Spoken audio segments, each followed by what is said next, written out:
On va devoir refabriquer 40 cornières comme ça. La petite subtilité, c'est que tu vois, il y a un fraisage ici pour pouvoir mettre les vis avec des têtes fraisées. Et j'en ai déjà fait il y a 1 an et demi. Et le problème que j'avais rencontré, c'est que d'origine, la fraise, elle a une petite queue. Et du coup, quand je la serrais dans le mandrin, je pouvais pas venir me placer, tu vois, parce que mon mandrin, il venait taper là. Donc, la solution, tu vois, j'ai soudé une vis.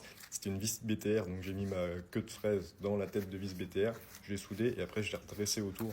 On voit encore un peu les traces de filetage là. Du coup, comme elle est 2 fois plus longue, même quand je suis dans le fond, ça dépasse encore. Et avec ça, j'ai assez de longueur pour pouvoir la mettre dans ma pince à fraise. Toc, et là, je peux la serrer.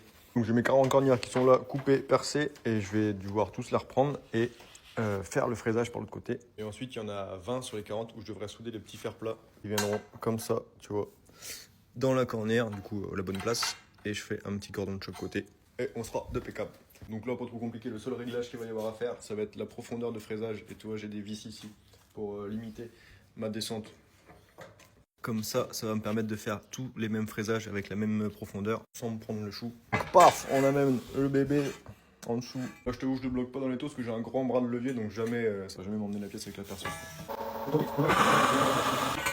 Je teste avec ma petite vis, on est pas mal. Du coup, je suis venu descendre mes petites rondelles là, bloquées sur la tige. Bon, pas très bien bloquées, mais toc.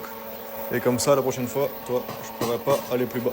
Bon, je fais tout ça et en attendant, je suis pas tout seul pour une fois. Il y a un petit mois, je vous avais parlé de l'idée de faire une plateforme où on pouvait faire des demandes de prestations, parce que moi je pouvais pas répondre à toutes les demandes vu que je suis tout seul et que c'est un peu compliqué de s'agrandir pour le moment. Dès que tu prends quelqu'un, c'est compliqué.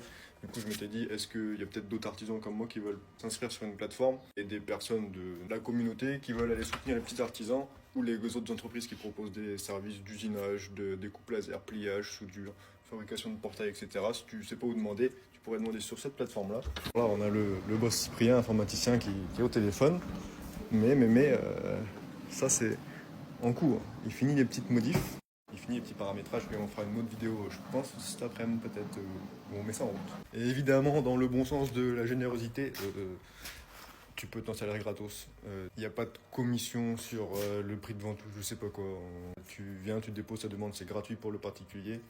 Et pour les entreprises qui viennent proposer leurs services, c'est gratuit aussi. Tu es juste limité au nombre de réponses par demande. Et après, évidemment, vu le temps qu'il a mis à développer ça, il faut bien qu'on rémunère les choses et qu'on puisse après faire de la publicité pour amener plus de personnes qui font des demandes pour que les entreprises puissent aller trouver du boulot là-dessus. Donc après, il y a des petits forfaits. Voilà. Donc on vous explique ça après. Allez, tchuss.